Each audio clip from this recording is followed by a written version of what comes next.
pour imposer tes limites personnelles aux autres, la toute première chose que tu dois faire, c'est apprendre à dire non. La pratique du non. Trop de gens se délaissent. Trop de gens ne s'aiment pas. Trop de gens se privent de leur propre bonheur uniquement pour faire plaisir aux autres. En fait, écoute, la vie ne se résume pas à faire plaisir aux autres. Je comprends que ça t'apporte tellement de paix, tellement de bonheur, tellement de joie.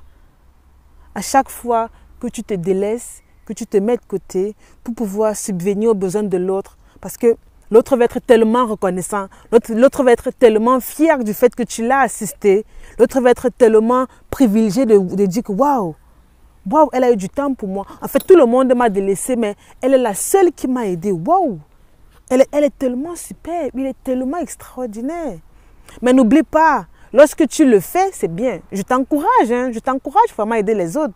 C'est tellement bien, je t'encourage. Mais le problème, c'est quoi? C'est que ça nuit terriblement à ton propre développement. À travers cela, tu ne te sens plus bien. À travers cela, la nuit, tu ne dors plus bien. Tes journées deviennent désagréables. Tu es mentalement, émotionnellement, physiquement épuisé parce que tu ne prends pas le temps pour toi et tu dédies ce temps-là, le peu de temps que tu as, ton temps qui est si précieux que ça, tu le dédies complètement aux autres. Bon, tu es d'accord avec moi que c'est normal que tu sois épuisé? Tu es d'accord avec moi que c'est normal qu'à un moment donné, tu te sens submergé? En fait, c'est aussi l'une des raisons pour lesquelles la plupart des gens souffrent de dépression. C'est l'une des raisons aussi. En fait, ce n'est pas qu'elles veulent souffrir de dépression parce que, waouh, elles n'en ont rien à faire de leur vie. C'est parce que l'humain est habité par 6 besoins, parmi lesquels le besoin de contribution et le besoin de connexion.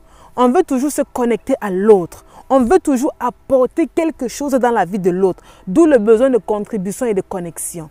À partir du moment où on se sent valorisé, où l'autre nous valorise, d'où le besoin de la significance. Donc on veut toujours que l'autre nous remarque, on veut toujours se sentir unique, on veut toujours que l'autre dise « Ah waouh, je t'apprécie ».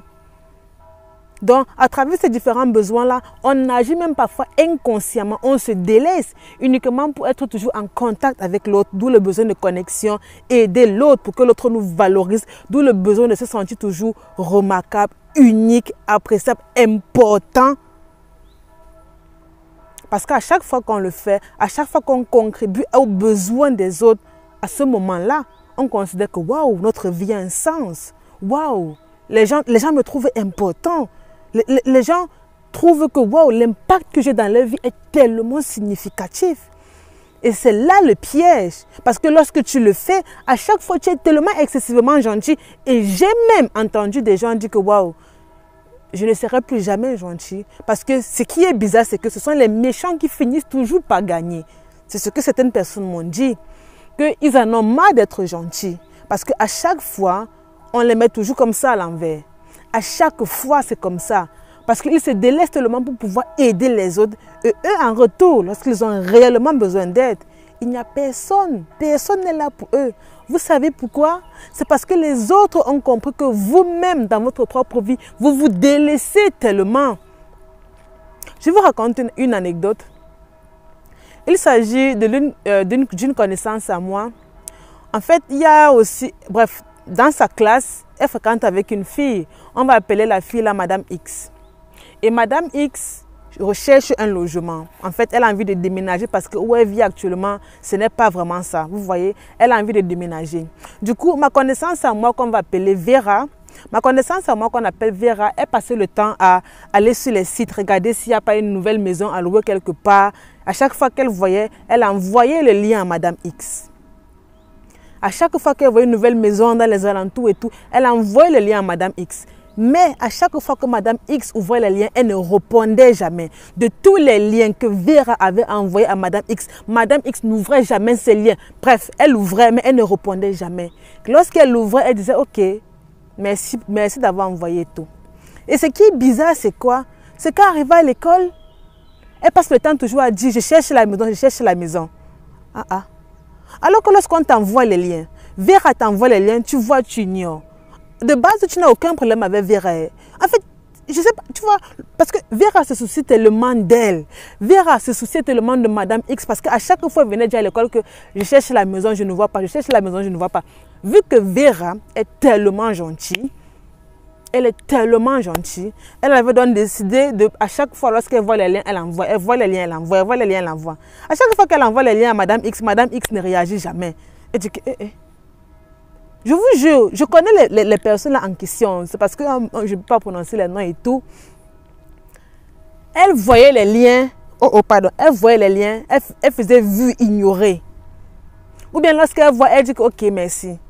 Et après, lorsque Vera demande que tu as finalement écrit, elle dit que elle n'a pas encore écrit, qu'elle va écrire. C'est toujours ce qu'elle répond. Hein. Elle n'a pas, en fait, de tous les liens qu'on avait envoyés, même peut-être minimum 10 liens, 20. À chaque fois, Vera envoie.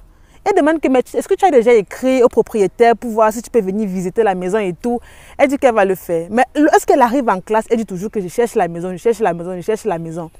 Donc, finalement, Vera était étonnée que, donc, finalement, c'est moi qui suis bête ou quoi. Donc c'est moi qui décide de perdre mon temps d'aller chercher les liens pour l'envoyer. C'est vrai qu'elle ne m'a rien demandé, mais le fait qu'elle venait à l'école et dit tout le temps qu'elle cherchait la maison, elle cherchait la maison, elle cherchait la maison, elle se disait que, bon, vu que j'ai un peu de temps libre, peut-être que ce serait mieux que de temps à autre, j'envoie les liens, comme ça, elle aussi, elle postule, comme ça multiplie les chances de Madame X.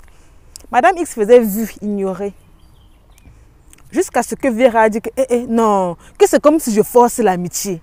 Que, en fait, de base, je ne veux même pas être amie avec elle. Ce n'est même pas comme si elle et moi, on a déjà eu à parler de quelque chose. Non, c'est parce qu'ils sont dans la même salle de classe et à chaque fois, elle se plaint. Que Vera a dit que, bon, comme j'ai un peu de temps, je vais t'aider. Tu vois, c'est tout. Madame, après un moment donné, Vera dit que c'est quelle histoire ça? Pourquoi c'est comme si je force les choses? Pourquoi c'est comme si j'ai l'impression que, je ne sais pas, qu'on me rejette, mais je force seulement pour m'agripper. Que c'est vous qui ne m'avez pas demandé les liens, mais je faisais seulement ça de bonne foi. Jusqu'au jour où Madame X, ou jusqu'au jour où Vera a dit que plus jamais, plus jamais, que même si je vois une maison, même si c'est moi qui déménage et je cherche un locataire, elle là, je ne vais pas la mettre dans la maison. Impossible. Vous voyez à quel point la gentillesse excessive peut pousser les gens à changer. Ce qui me plaît, c'est que Vera n'a pas changé de façon négative. Elle a juste décidé que maintenant, elle reste un peu dans son coin. Peut-être, je ne sais pas, peut-être qu'elle faisait un peu trop sans s'en rendre compte, mais elle reste dans son coin. C'est beaucoup mieux lorsqu'elle reste dans son coin. Depuis qu'elle a décidé un peu de rester dans son coin, elle a moins de malentendus avec les gens. Elle a beaucoup moins de malentendus. Tu vois, lorsque tu es excessivement gentil, c'est une bonne chose. Mais il faut savoir connaître quand est-ce que tu veux être excessivement gentil. Il faut savoir quand. Et c'est comme ça que la plupart des gens qui sont excessivement gentils de base, à un moment donné, deviennent de suite méchants. Je vous jure, sérieux. Il y a des gens qui me l'ont dit en commentaire, ils disent que non, le fait que je sois excessivement gentil, à chaque fois, j'ai l'impression qu'on se fout de moi. Finalement, ceux qui sont tellement méchants, c'est à eux qu'on accorde autant d'attention. Moi qui suis tellement gentil avec les gens, à chaque fois on me néglige, à chaque fois on me rejette, à chaque fois on me rabaisse. Et bizarrement, même les gens ne sont même pas reconnaissants. Et je me demande que, bon, attends un peu, 2 secondes. Donc, si je comprends bien, ça veut dire que si je suis méchant, ou bien si je suis méchante, c'est à ce moment-là que je vais avoir l'attention des autres. Regardez à quel point la gentillesse excessive change les gens. Sérieux, je t'en prie de grâce, ne change pas ta mentalité à cause de ces aigris-là. Ne change pas qui tu es. Parce que tu veux qu'on t'apprécie. Reste comme tu es. Mais arrête juste d'être excessivement gentil. Priorise-toi d'abord. Après, tu prioriseras les autres. Donc, vous devez vous entraîner à dire non de manière polie, mais ferme. Par exemple, vous dites, je ne peux pas prendre ce projet supplémentaire en ce moment. Un exemple, je ne peux pas prendre ce projet supplémentaire en ce moment. En ce moment, je prépare mes examens, donc malheureusement, je ne pourrai pas être à ta sortie. Ou bien en ce moment, je travaille de lundi à dimanche et malheureusement, je ne pourrai pas être à ton anniversaire. Je ne pourrai pas malheureusement t'aider avec les préparatifs. Je veux bien contribuer, mais actuellement, je dois tellement de gens parce que j'ai tellement de problèmes financiers. Lorsque tu le dis de façon polie mais ferme, l'autre comprend de suite que, ok, elle veut bien, mais Le plus important, c'est qu'elle se privilégie d'abord parce qu'une fois qu'elle va bien, alors elle pourra mieux m'aider. On ne donne que ce que l'on a. Je vous jure, on ne donne que ce que l'on a.